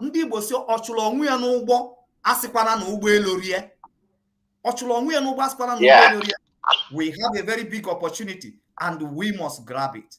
Thank you so much, Mazi. I just want to use your presence in this very place to ship in that very one. Yeah, Mazi, go ahead. Thank you, Mazi Solo. Mazi Solo. Solomon, the man full of wisdom. You see this platform, Mazi Pat, this your platform. If our people we are sensible enough, over the years, you bring up a topic, you bring Mazi Solomon, he will, do justice to that particular topic. Then so many of them, they listen to our leader. Our leader will also do justice to every topic. The same people you called rabbi, there was a time he called on Radio Biafra and said, what is actually was Alozie or so. After calling, I called Alozie to rebuke what the man said. I don't really know him too well. You see, this struggle is not about people listening to our leader. It's understanding, because when you listen, you have to understand. Then when you understand, when a situation comes, you apply that thing you have learned. But so many of them, some of them, they will hear, they will be shouting, blah, blah, blah, blah, blah, blah. At the end of it, you ask yourself, these people, what is really in their brain? Is it the same brain you have that they have? Then you look at it, people are created differently. My brothers, to be honest, it's only a fool that will not understand the handwriting on the wall. We have done every, Mazi Nnamdi Kanu has done everything that needs to be done for Biafra to be restored. He has done everything. Everything that needs to be done, he has finished everything. Remember, so one of his last broadcasts before he was kidnapped from Kenya, he said, very soon the whole world will be talking about us. We are not going to give CNN money. We are not going to lobby. We are not going to do anything or spend money for all the mainstream media to talk about us. That thing he said, has it come to pass today? it has come to pass 100%. And Now, you understand, we have moved from that level, making noise or this and that, or to go and kill anybody, this and that. IPOB is not a terrorist organization. IPOB is what? A freedom fighting movement of indigenous people of Biafra. Now, Mazi Nnamdi Kanu, the only weapon he had was his microphone. With the microphone, he said he is going to destroy Nigeria. And he has done it. So all this shenanigans you see that is coming, now they want to go and burn down, claim, oh, they are members of IPOB, they come and attack themselves, they create a faction, they name themselves this, they issue that, oh, let's go and kill, let's go and burn down this, let's go and this and that. All those people doing all those things. If you ask them, can you go to Nigeria? All of them that are ranking on social media in diaspora, can you go down to Nigeria to do all these things you are doing? You are saying they will not. But rather, those, I call all of them, they are agents of the same Nigerian government because they have created them to come infiltrate us from the inside. They could not succeed. DOS is still there. IPOB is still intact. There is nothing. We have moved to a different level. And this different level now is a level whereby is the war of the mind. The war of mind. Mazi Solomon called it intelligence. A time of using intelligence. That is where we are now. We are not in a place whereby now, let's go and do this, let's go and this, blah, blah, blah. Number one, ESN was created for a particular reason. To guard our forests from what? Invaders. Those terrorists, Fulani terrorists that come from Niger all across Africa, that trooped into Nigeria, they came down south, raping our women, killing our mothers, destroying our farm crop. That was why ESN was created. And they are doing their job. And they are where? In the bushes. So anything you see that happen on the street, they tell you unknown gunmen, oh, they are ESN, oh, they are this, oh, they are that. It has nothing to do with IPOB. Nigerian government themselves, they know it. So they've tried everything possible to see where they can hold our leader, where they can, create something, a crime to hold him or to prosecute him or to jail him or to do whatever. Nothing. So when DOS come, because DOS, like Mazi Solomon rightly said, we are 1,000 miles ahead of them. In Anambra election, you see what they brought in. They prepared to slaughter our people. They prepared to cause mayhem. You saw them shipping over 100 and something thousands of military people down to Biafra land. Everybody saw it. Is it for Anambra election? It's only a fool who will think, oh, it's for Anambra election. No, it wasn't for Anambra election. They planned it because of that sit at home. Can it be DOS was stupid as some of these idiots think that are writing on social media? If they thought maybe DOS, they are not doing it well, DOS would have kept quiet. Now they will slaughter our people in thousands and say, yes, it was ESN, it was DOS, because it was IPOB. They are the ones who gave order, sit at home. So they are enforcing it. They will slaughter our people. Look at the one that happened in our mama, like Mazi Solomon rightly said. Before the whole war, you saw what they did. But they are coming out to say, no, that they were attacking, they were ESN people, blah, blah, blah, blah, blah, blah, blah, that did this and that. ESN, where? It has nothing to do with us. And yet, it's the same Nigerian government that have sponsored these people that come to himself to us, using the name of Mazi Nnamdi Kanu, using the name of IPOB, using the name of ESN, blah, blah, blah, blah, blah, blah, blah. But God so kind, we also have a paperwork, a proof that these people, they are not part of us. It's as clear, they can run from now till eternity. Most of them not suspended, except from IPOB. So when you expel from IPOB, yours is done. Anything that has to do with IPOB, you can run, you can do whatever from now till eternity. Expulsion is expulsion. That paper alone, the DOS, they have it, expelling social people, and if you are a Biafran, if you are dealing with these people, know that you are doing it at your own peril. We wash our hands. So whatever game they are playing, trying to do this, create this, to go and the same few boys in Biafra land, for them to go and attack and say they are ESN. To hell with all of them. Even let Nigerians, why we are angry is that they go and commit this crime. Innocent people are paying the price. That is where some of us, we get angry. That is where some of us get angry. Because had it been these people, they're on their own, they have their own name they are using. I was even trying to see how I can tell our DOS for them to start issuing legal proceedings to these people. Legal proceedings, take them to lock up in all the countries, wherever they are. We can do that. How many of them we start legal proceedings that they should stop using the name of IPOB, ESN, Mazi Nnamdi Kanu, this and that and that and that. They are, legal proceedings in a law court.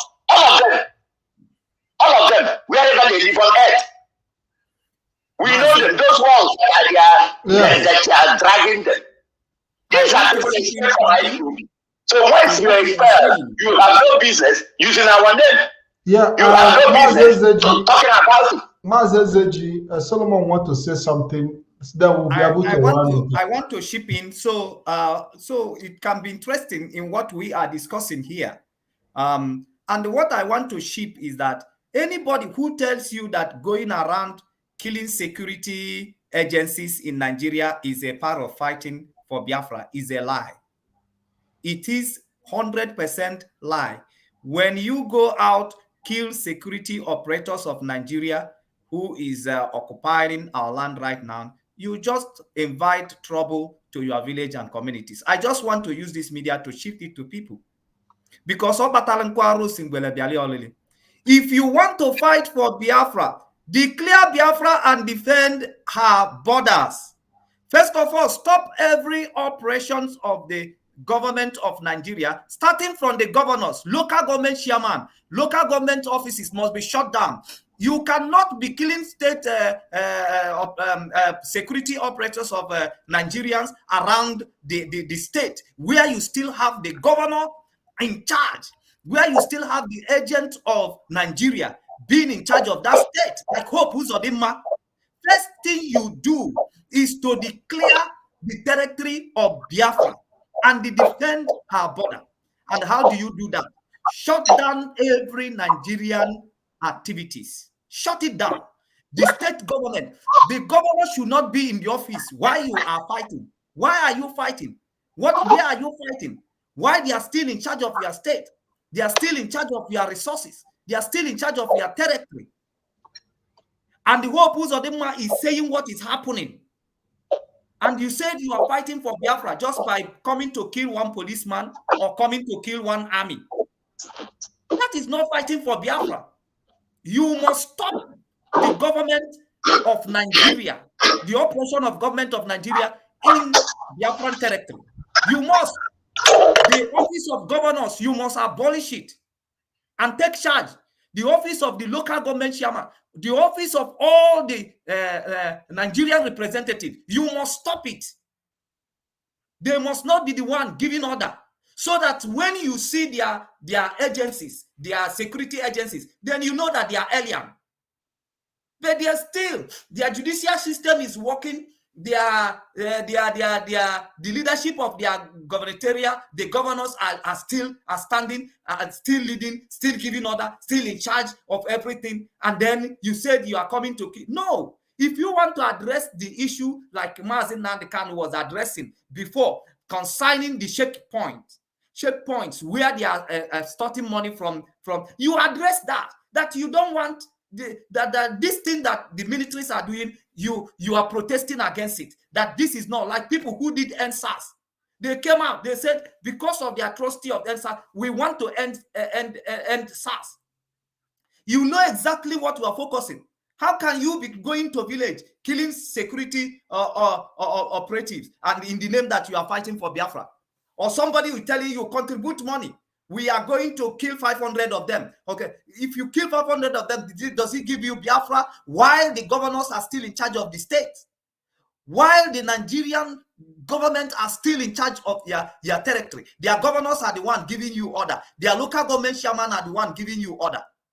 Mozi, I just want to chip in this while you are speaking, because our people need to understand what is going on. What is going on at this very time? They need to have full understanding. When Mazi Nnamdi Kanu was dealing with the checkpoint, he said he doesn't want the police that are extorting money from the poor masses, because it's not done the same in other places in Nigeria. Why is it only in our place? And he protests against it objectively. And when it comes to NSAS, he joined NSAS because so many of Biafrans have been killed by these NSAS people. He was very objective. And why are the people who are leading you today, giving you order, are not being objective? Because what the DOS tried to prevent by suspending every Monday sit at home is to prevent what happened to Olu. To prevent it, so that when we will use that shoot at home, we will be very, very objective. We will be very, very objective, knowing exactly what we want to hit, and we will hit it and we will take it back. Because if you go to war and you use a particular strategy and you use it to win a battle, and you keep using that strategy, you are a gunner, because after using that strategy once on your opponent, they will take it home and they will stop it. Next time, when you want to apply the same strategy, your name will be sorry. So sit at home. We are going to be using it objectively. We hit our point. We get what we want and we withdraw. And some people say our people must continue sitting at home, adding Tuesday, adding Friday. And they will be making video in their place of their own work. That making video, I am now on a break. I am now in a convention. I am now in the same day of sitting at home. Is it not appalling? And they will tell them, you are fighting for Biafra. These are stupidness that people are introducing in a genuine cause that we are embarking on. And we must be speaking against it. And we must have a listening ear to the leadership that have been chosen by our leader to guide us at this very time. Very, very important. Mazi, I feel to shift in here to make your conversation interesting and also to support the point that you are raising here. Thank you very much. Thank you, Mazi Solomon. Mazi Ezeji, can you give us your last word? I'll be hosting you tomorrow, by the way, Biafrans. I'll be hosting Mazi Chukwuemeka Ezeji by 4 p.m. Biafra time, 3 p.m. UK time. So join us. I'll be talking to him. He's an elder statesman in this struggle, and we are going to draw a lot of inspiration from him. He's going to help us guide the new generation of Biafrans on the way forward. So tomorrow by 4 p.m. Biafra time, I encourage you to join me one-on-one with Mazi Chukwuemeka Ezeji. Mazi, can you please give us your last word before we leave you? Thank you, Mazi Pat and Mazi Solomon. You see, like I earlier said, this struggle has gotten to the stage we are in now, 2 stages. One is political, the other one is spiritual. This afternoon, I was talking with somebody. I told the person, I said, the struggle we are in, we have passed the level of, agitation, these, blah, blah, blah. We are on 2 stages, spiritual and also political. The person asked, what do I mean by spiritual? I said, well, that is what my spirit is telling me. Maybe DOS, they are going to come up today for announcement. I don't even know what they are going to announce. I'm not a member of DOS. I don't even have any direct one-on-one contact with our HOD to discuss with him. But my spirit is telling me that. And this evening, I listened to what our HOD said. Exactly spiritual. Exactly spiritual. He was calling all Biafrans to do what? To pray. Whether you are a traditional person, you are Igwe, you are pastor, you are Indiomenani, you are this, you are Jewish Orthodox religion, you are Catholic, Protestant, everybody pray on which topics? One, the release of our leader, unity in Biafra land, and the restoration of Biafra to come quick, faster. You understand me?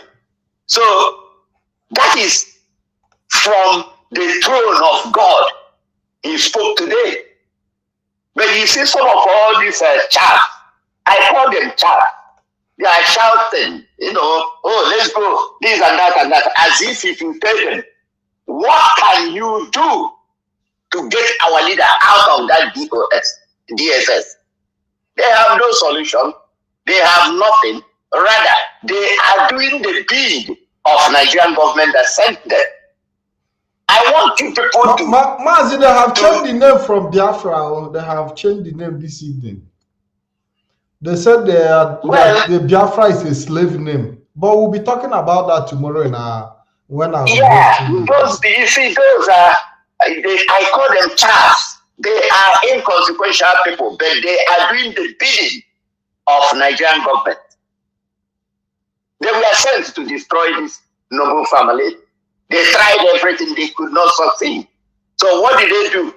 Trojan horse. They attached themselves to us to continue, to perpetrate evil using the name of ESN, using the name of this, using the name of IPUB, using the name of Martin and the Kano. So when they send those their whatever, they go and commit crime. Mind you, those people are not ESN members.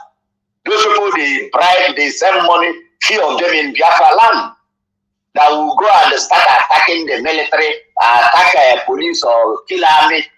Then in anger, the Nigerian army will come in our mama and start burning innocent people's houses. They will just do it and run away.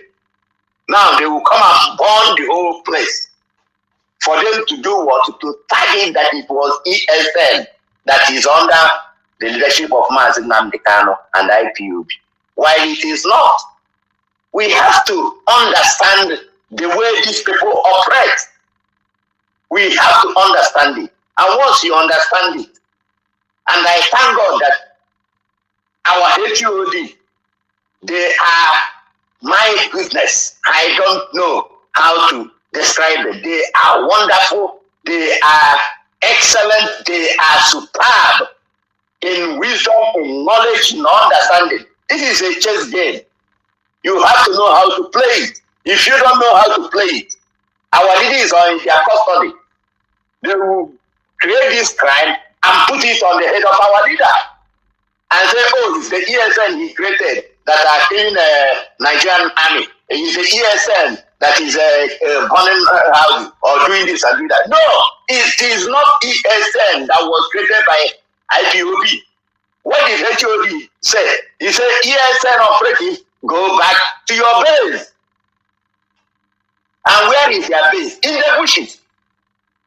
So let them show us any army, Nigerian army, ESM, killed in the bush. None. And what is the Nigerian army doing inside the bush? Because when you are going inside the bush to go and look for ESM, for what? Are they attacking you? Are they causing mayhem? Are they causing problem? No, they are there to guard our forest. Simple. Now these people came to attack themselves, and they are being sponsored by the same Nigerian government.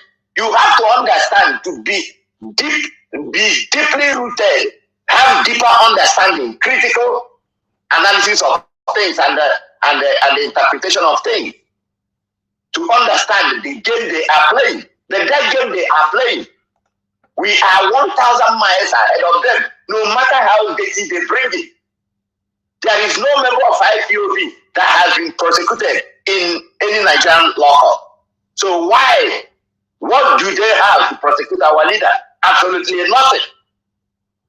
So let them, whether they say it is an amnesty, whether they say it's an unconditional release, whether they say it is asylum, whichever name they want to call it, a political solution. Our main objective, the only thing we are interested now, is for our leader to get out of that place. Mazi, once he gets out of that place, thank you very much. I have to let you go. Thank you, Mazi. Thank you very much. Thank you. I see you tomorrow. Thank you very much. Yeah, so Biafrans, I have to come to the end of the program. We'll be seeing you guys tomorrow. I'll be live by 4 p.m. Biafra time, and I'll be hosting Mazi Chukwuemeka Ezeji. Mazi Solomon is back. Mazi, can you please give us your last word as we round up the program? Okay. Yeah, Mazi Pat. Actually, there is a lot to say, because in that very program I watched you did yesterday, somebody which I would have liked the person to come back into this very program was also making analysis and make reference to Abiola on how a bail conditions was granted to Abiola, to forget about his mandate, which he's fighting for, and then and be a free man to have the chances to be able to come back again in a different strategy. Because the fact is that Abiola was trapped, but he did not know the whole arrangement to that election was a trap for him. But he did not understand that actually the strategy that he was using at that very time has been studied by the opponent. And they know what the end could be if the man could reject the political solutions that they are profiling at that very moment. So if Abiola could have come out of that prison, Abiola could have not died. Maybe he could have still be alive by now. And most of the contributions that Abiola supposed to have made to their country, he could have been alive to make those to affect those things. But because people misinterpret opportunities when it comes, they misinterpret it. They goes by the way that we are hearing today. We are going to burn down Lagos. If anything happened to Abiola, how many of them are still remembering Abiola today? We are going to destroy. Even Babangida told them that when he's sleeping and he heard that Yorubas are threatening for war, he will go asleep. They actually acclaimed the statement to Babangida. So I'm not looking down on a Yoruba race, because I know what they can do. They might be slow, but steady, dangerous. You know, but they started threatening those people who are actually, we are our leader's disciple. We are Abiola's people. This Lagos, we will burn it down. We will burn Nigeria down. Abiola died in the prison. How long does it take them? Does it take them up to 1 week? Does it take them up to 1 week? But if Abiola could have come out of that very prison, Abiola could have had so many other opportunities to fight back. He could have even an opportunity to enroll in another election. At the end of the day, He could have had an opportunity of even enrolling in another election, felt like their say Baba, their Baba from the north, who came 5 times and fell, and keep threatening that if they did not give him the power, baboon and monkey will soak in the blood. But he was able to endure. He was able to have the 8 years come and go, 8 years come and go. He's coming back. Abiola could have had such an opportunity, even to try again and fail. Because the English word says, if you try and fail, try and try again, one day you will succeed. That is just the pure truth.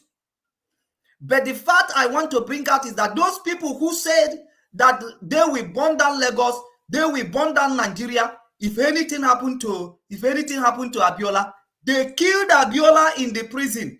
Did they burn Lagos? Whoa! They only succeeded in putting fear in some people who thought something will happen, who thought they are serious. Some of them fall inside water, some of them fall into ocean, they die. Did they burn Lagos? No. Did they burn Nigeria? No. Are they still remembering Abiola today? Past tense. Past tense. Where is Abiola mandate? Past tense. The impact that Abiola is supposed to have made if he has been alive today. Has anybody taken that role? No. So we must at every point in time know what is at stake and face it as men, not as boys. Not as boys who will be making foul statements without engaging our brain, without stepping ahead of circumstances and situation. When Jesus takes his people to prayer, he always steps forward. Every one of us is supposed to step forward at this time and watch what is at stake. All these things that people are battling in IPOP, battling DOS, but is it DOS that is at stake, or the life of one of us who has laid down himself to suffer, to bring our agitation to the front? Is it DOS position that is at stake? Is it Biafran struggle that is at stake? A life of a man is at stake. And we might mix him in a generation if we play gullibly. If we did not engage our brain, our thinking abilities, if we keep doing things like people, ndị na-aṅụ mkpụrụ mmiri, ndị na-aṅụ cocaine, ndị nkwụ, if we keep acting as ndị nkwụ, nothing will be achieved. Nothing. You will only cost yourself pain and mayhem. Pain and mayhem. And before you realize it, you discover that you have made the worst mistake. When you look back, you will discover that you have lost 5 million people again. You look back and you see 5 million has gone. Who could have been alive to make a bigger impact? So our people should be able to know what is this time, what is this season. The Bible says under the earth there is time and season. Stop acting like Peter. Once even most of them that is making noise, I call Mazipat. I say, even all these people, if they have acted like Peter, I would have liked them. But none of them has acted like Peter. Even Peter was able to use knife to cut one person's ear to show that he is with his master. But these people have not cut anybody's ear. They're only looking for people who will go for them, who will send, who will go and do it. None of them has cut anybody's ear. They have not even stepped up. They have not even stepped out of their bedroom. They have not even stepped out of their bedroom. Talk less of what they are busy. Yeah, what they are busy is to blame Judas. But they don't know that even the Judas, the people they are referring, or anybody you can refer to be Judas, it is called to fulfill a destiny in order to establish and accomplish the mission of Lord Jesus Christ. You think that Biafran were not planned, that God doesn't have the blueprint for Biafrans? Then why are we praying? Why are we calling his name? If we cannot remember at any junction, which the Bible says, when you come to the junction, ask questions. When you come to a place where you don't know to go left or go right, the Bible said what you require is to ask questions. Communion with your spirit. What am I trying to point out? Do you think that we are calling Chukwu Okike Abiama, raising altar, bowing down to him, and it has never come to your head that God, who we are calling, that this Chukwu Okike Abiama we are calling, he has the blueprint on how Biafra will come. He has the blueprint on how Biafra will come.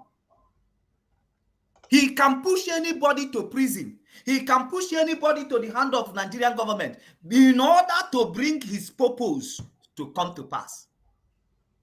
He can make anybody suffer in order to accomplish his purpose. So if we are calling him and we believe he has a blueprint, whenever we are stuck in the junction, communion with your spirit, reason with your brain. Reason with your brain. Stop reasoning with, taking decisions by the things that your eyes is seeing.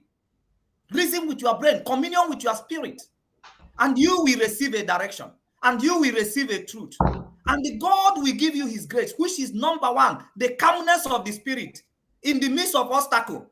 Watch the life of Daniel in the midst of the devouring lions who has been starved for days in order to devour him at once.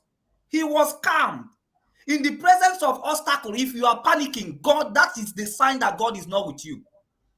But number one, the manifestation of the power of God to his people is that in the midst of obstacles, you will see calmness. When the children of Israel were panicking before the Red Sea and the Egyptians at their back, in the face of Moses, there is calmness. He asked them, stand still. Why did he ask them to stand still? Because it's time to communion. It's time to receive direction. They are in the junction, and they need to ask the question, where is the way forward? Because there is no way that leads to success that does not have obstacles. So therefore, you must have that mental capacities to be able to divinely provide solution to obstacles, to stumble blocks. So when he has a standstill, he has peace in the presence of that obstacles, that barrier. And the word of God came to him and said, do this, carry this instruction, and then there will be a way forward. Our people should stop running around getting confused. Hey, this person is doing exposé. This person is doing exposé. We know what we want, and we are out here for it. And we are facing it. So whatever that comes on our way, we required wisdom from God, because we are calling on his name every day. We even answer his name. That simply shows he has every blueprint about us. He has the blueprint about Biafran struggle. Why are you backing him out when you are facing obstacle? When you are facing obstacle like the one we have with Mazi Nnamdi Kanu in DOS and in DSS today, this is an obstacle. His life is at risk. Why do you think that you are backing God from that circumstances? Did you communion to God what he wants you to do? The role he wants you to play? But everybody will carry the name of this God in their mouth. But and be using it to bribe their fellow freedom fighters and cause confusion. Elohim said me. In your if I allow you, we will not get out of this place today. I have to let thank you, Mazi Pat. Yes. I enjoy the programs, and I believe you me, if you continue on this very program next time, we will continue to educate our people. Yeah, we'll definitely come back. To bring back those times that I have spent in this your program, educating people that extremism is not a part of the struggle for Biafra, because there is no reverse to it. It's just like as people who have received the mental drills and brain damages because of the drug addict. So once you become an addict, you can receive some damage in your body that can be unreversible. That is what extremism is all about. There must be balance. There must be balance in anything that you are doing. Too much of everything. You must know when to hold break, when to move, when to stop. Control. Yes, you must be in control. If you lost a control, you are a totally mad person and you have nothing to contribute anymore. So we are going to revisit all those things and makes our people to understand that why we are here and why Mazi Nnamdi Kanu preach to us and bring us here is to always be in control of our reasoning. We always be in control of our reasoning. So we are going to revisit those things and we begin to understand from that, and you will know why you have to stay in control no matter the circumstances on our way. There is nothing that is happening today that has not happened before. The answer, before anything happened, the answer is already there waiting. The answer is already there waiting. God knows how to draw the attention of Moses. He set the bush on fire without being consumed. So God knows why Mazi Nnamdi Kanu fall victim, because this is not the first time they are making an attempt. God knows why he is there right now. God knows why the bush is burning but not being consumed. He knows the people he wants to attract into the matter of Biafra, into the discussion of Biafra, and we must not miss that opportunity. He knows how to position us in local politics and international politics. He knows how to position us in order to accomplish that which he has promised us. Why are you now bringing setback to the mission of God, to the accomplishment of God, to the promise of God? Now you need to communion with your spirit and know that everything in this very life must be under your control. That is the way God created it to function. Anything that is not under your control is not allowed to be happening around you. You need to communion with your spirit. God bless you. God bless Biafra, House of Freedom. And again, I cannot close this program without praying for the family of Mazi Nnamdi Kanu, that God will bless them, God will accompany them, God will support them, God will strengthen them, mostly the wife and the kids, that God will always defend them, that God will always stand by their side. They shall be like iron pillar, prison wall, defense city, a burning fire, that anything that comes across them, anything that comes to fight them shall be consumed and shall be melted by the surrendering fire of God that is around the families. God will strengthen the wife. God will encourage the wife. God will give the wife uncommon grace to be able to withstand the challenges of this very time. And finally, I must pray for the kids that everything that they can start to miss for their father not being around at this very moment, that God at this very moment should supply it to them, that feeling should not come to them, that feeling shall not be around them. I pray that the grace of God shall be made available for the kids, that they will grow in wisdom, in understanding that they should not lack anything because of what their father is going through or because of the absence of their father. That God, anything that they will stand to lack for this very reason, God will always provide. Mazi, thank you very much.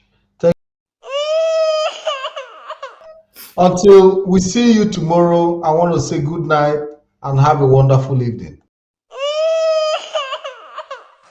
We need peace, we choose freedom. We need peace, we choose freedom.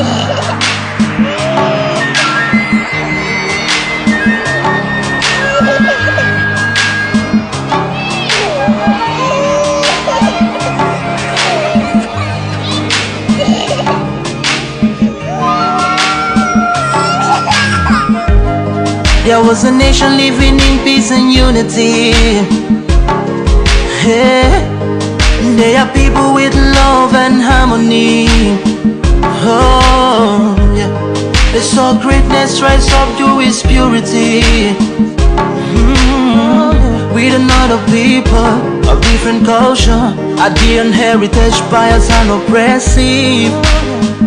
Oh, I see.